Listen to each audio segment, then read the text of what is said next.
Hello everyone, my name is Himani Bisht and I am a counselling psychologist. तो आज हम बात करने वाले हैं एग्ज़ाम के बारे में।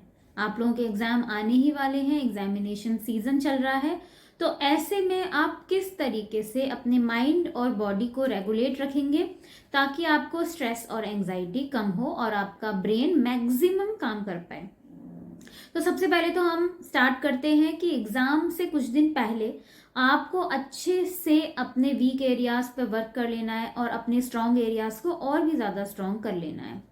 इन सभी चीज़ों पे अच्छे से वर्क करने के बाद में जब आप एग्ज़ाम देने पहुंचेंगे तो वहां पर आपको ये ध्यान रखना है कि जिस दिन आपका एग्ज़ाम है उसके एक रात पहले आपकी नींद अच्छे से पूरी होनी चाहिए।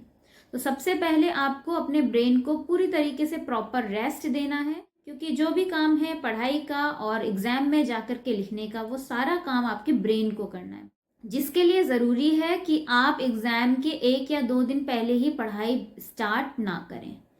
आप पहले से अपनी पढ़ाई को ठीक तरीके से रेगुलेट रखें। अदरवाइज एग्ज़ाम के 1 या 2 दिन पहले ही आप पढ़ रहे होंगे और बहुत सारी चीज़ें ऐसी होंगी जो आपको नहीं आ रही होंगी, तो वो आपको स्ट्रेस देंगी, आपके अंदर एंग्जाइटी आएगी कि एग्जामिनेशन पता नहीं कैसा जाएगा और कैसा नहीं, जो कि आपकी ब्रेन की कैपेबिलिटी को कम करेगी। आपका ब्रेन जितना काम कर सकता था, आपकी जितनी मदद कर सकता था, वो उतनी भी नहीं कर पाएगा। इसीलिए ब्रेन को प्रेशर सिचुएशन में मत डालिए, जितना वो काम कर सकता है उससे डेली काम करवाइए। इस तरीके से आप एग्जाम के पहले जो स्ट्रेस होता है उसको रेगुलेट कर सकोगे। एग्जामिनेशन से कुछ दिन पहले बहुत ज़रूरी है कि आप एक हेल्दी डाइट लेते रहो। जंक फूड को पूरी तरीके से अवॉइड करो, क्योंकि अगर आप बीमार पड़ गए तो ये आपके एग्जाम्स के लिए अच्छा नहीं होगा। और अगर आपको कोई एलर्जी है तो इस तरीके की काम करने से भी बचो जिससे कि आपकी एलर्जी ट्रिगर हो जाए और आप बीमार पड़ जाओ। अब फाइनली आ जाता है वो दिन जिस दिन आपका एग्जाम है। एग्जाम वाले दिन आपको अच्छा ब्रेकफास्ट लेना है। अच्छे ब्रेकफास्ट से मतलब है जिसमें कार्ब्स और प्रोटीन सही मात्रा में मौजूद हों। मैं आपको बता देना चाहती हूँ कि ब्रेन का मैक्सिमम कंसंट्रेशन का टाइम है 40 to 50 मिनट्स। मतलब वो किसी भी एक विषय पर 40 to 50 मिनट्स तक अच्छे से कंसंट्रेट कर सकता है और उसके बाद उसका कंसंट्रेशन ब्रेक होने लगता है, क्योंकि ग्लूकोज लेवल हमारे डाउन होने शुरू हो जाते हैं। इसीलिए ज़रूरी है कि आप अच्छा ब्रेकफास्ट करके जाएं जिसमें कार्ब्स और प्रोटीन सही मात्रा में मौजूद हों।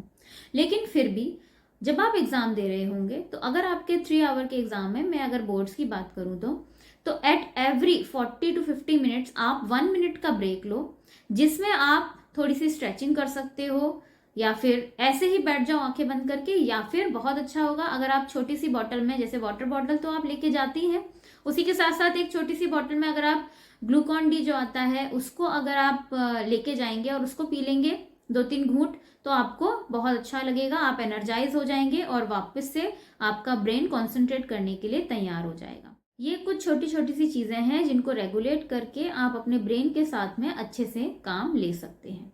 कई बार ऐसा होता है हमारे साथ में, जब हम एग्ज़ाम दे रहे होते हैं और आपको अगर कोई क्वेश्चन नहीं आया तो वो आपके नेगेटिव थॉट्स को ट्रिगर कर देता है और आप घबराने शुरू हो जाते हैं और जितना आपको आता है वो भी नहीं कर पाते। तो जब भी ऐसा हो तो उस क्वेश्चन पे आप अटके ना रहें और आगे बढ़ें और उसी के साथ साथ खुद को बूस्ट करें कि नहीं, मैंने जितना पढ़ा है मुझे उस पर विश्वास है और मैं करूँगा। इस छोटी सी पॉजिटिव थॉट के साथ में आप आगे बढ़ जाएं।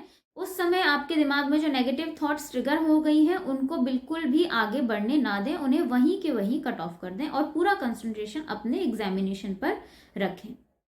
कई बार ऐसा होता है कि हम एग्ज़ाम टाइम पर ज़्यादा जागना चाहते हैं या ज़्यादा बेहतर कंसंट्रेट करने के लिए टी, कॉफ़ी या किसी प्रकार के एनर्जी ड्रिंक को कंज्यूम करने लग जाते हैं। तो मैं ये कहूँगी आपसे कि अगर आप रेगुलरली टी, कॉफ़ी पीते हैं जितनी उतनी तो आप पीजिए, लेकिन एग्ज़ाम है ऐसा सोच के एक्स्ट्रा कैफीन आप इनटेक मत कीजिए, वो आपके ब्रेन के लिए बिल्कुल भी अच्छा नहीं है। जितना आप रेगुलरली टी या कॉफ़ी कंज्यूम करते हैं उतना आप कर सकते हैं, लेकिन एक्स्ट्रा टी और कॉफ़ी या फिर कोई एनर्जी ड्रिंक सिर्फ एग्जाम है इस पर्पज से कंज्यूम बिल्कुल भी मत कीजिए।